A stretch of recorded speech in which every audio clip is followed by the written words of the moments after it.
Hello everyone and welcome to Decktectives. My name is Sam and I'm bringing you today a deck profile for my Paleofrogs. Now you might think, oh, why are you playing Paleofrogs in February 2019? We've got Denko Sekka going around, we've got Reboot going around, people are siding for things like Subterra Control and Altergeist and stuff like that. And my response is that Paleofrogs are amazing, they're so consistent, I love them, and they're just so cute. They're just so cute. But getting into it, we've got the basic frog engine, which is 3 swap frog, 3 dupe frog, and 2 Ronin totem. The reason we have it at this ratio is dupe frog, if we have him in our hand, we can at least normal set him. That's a 2000. But Ronin totem has no interactions really, but dupe frog, if it goes to the graveyard, we can get a search. It's a when effect, so it can miss timing, but if the opponent attacks into it, destroys it, we at least get a search from it. So that's the reason he's at 3. Swap Frog is at 3. He is the one we want to see. Him plus one of these two in our starting hand equals totally awesome, and that is totally awesome. I hate myself. So to supplement the frogs, we've got the Spellbook engine. So that's 2 Spellbook Magician of Prophecy, 2 Spellbook of Secrets, 2 Spellbook of Knowledge. The reason we run this is Blue Boy is level 2, he's water, which works well with Swap Frog. We can special Swap Frog by discarding this and go into totally plays that way. Spellbook of Secrets searches this or this, whichever one we're missing, and this sends this to the graveyard, and we draw 2. It's a really good drawer engine, and it works really well. I was a bit hesitant to try this out, because I thought, oh, level 2 water, that's nah. But this is really good. I don't regret running this at all. Finally, for our spells, we've got 3 Card of Demise. Now this is just an amazing go fast card. It allows us to draw into our deck. We're setting a lot of traps, so Card of Demise doesn't really have any drawbacks. We want to go fast, so not being able to deal damage or anything like that doesn't matter. There is some slight conflict between Card of Demise and, say, Swap Frog. If we draw a Swap Frog from Card of Demise, we can't then special summon it, but that comes up not very often, and when it does, having frogs in grave isn't that big a deal. Now we're moving on to the Paleozoic part of the deck. We've got 3 Canadia, 3 Olenoids, 2 Dynamicius, and 1 Liancolia. Canadia at 3, playing against a lot of link decks, you can put cards face down, you can't link with face down monsters, so this is at 3, works really well. Olenoids, it's an MST, and with the amount of set cards that are recently, when you got like Salamangrate setting Roar and Rage. Dynamicius, we run this at 2 because at 3 it can be a bit bricky. The reason being we need to have something in hand to discard in order to banish, and that conflicts with Card of Demise as well. So we run it at 2. I've not had many issues with it at 2. I kind of like it. Liancolia this one's controversial. A lot of people wouldn't play this, but I play it because you banish our frog so much. Getting them back to the graveyard is an extra Ronin totem. That could be the difference we need in link fodder. So I like it at 1. Now we're getting on to the main non-Paleozoic traps. So we've got 3 Anti-Spell Fragrance. So the reason we run 3 Anti-Spell Fragrance as opposed to other popular floodgates like Mistake or Goes and Match is because this one is out of the gate a bit more stunny than those. Say you're up against Salamangrates, they're all fire, Goes and Match doesn't matter. They don't search, so Mistake doesn't matter.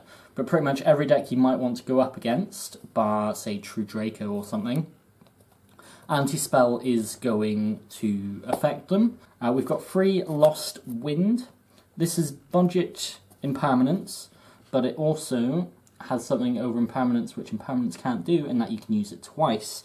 You can activate it, goes to the graveyard. If your opponent special summons from the extra deck, set it again, you've just got 2 uses.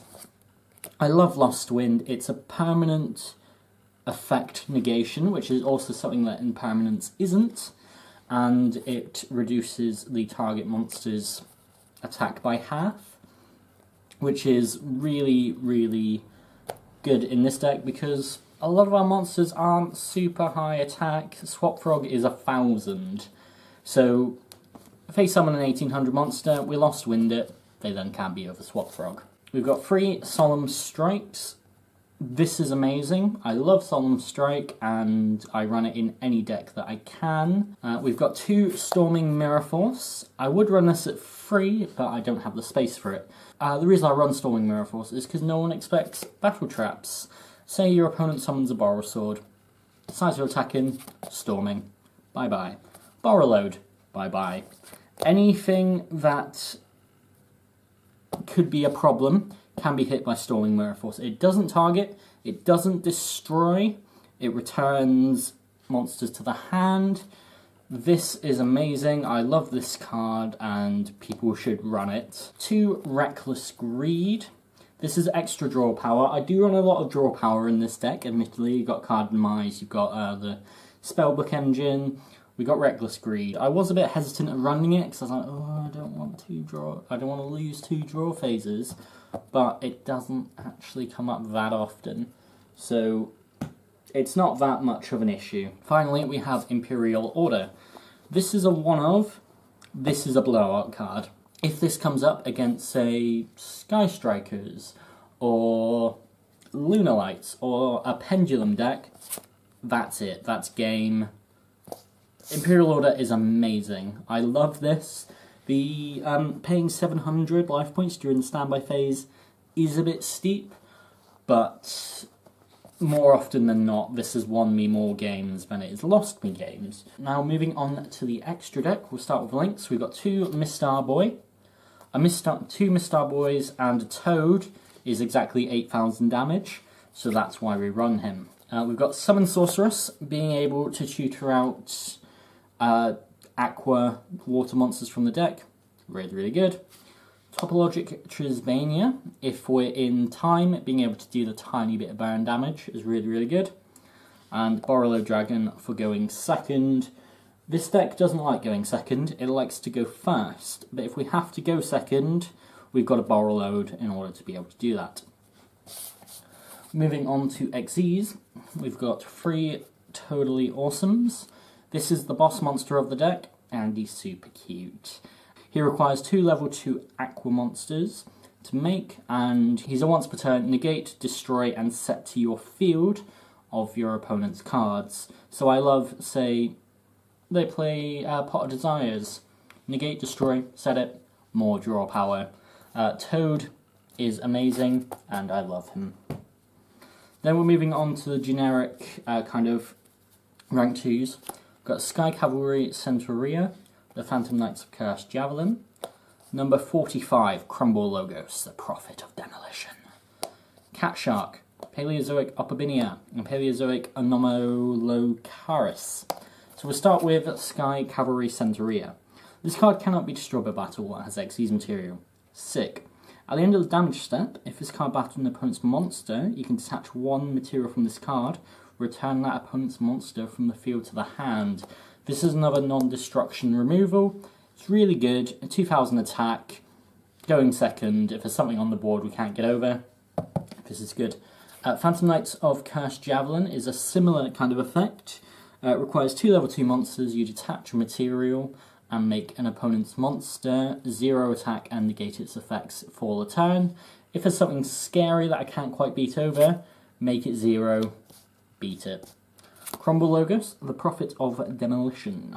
So 2 or more level 2 monsters. Once per turn, you can detach an Xyz material from this card and target one other face-up card on the field. While this monster is face-up on the field, that target has its effects negated, and while that target is on the field, cards with the same name as that target and their effects cannot be activated.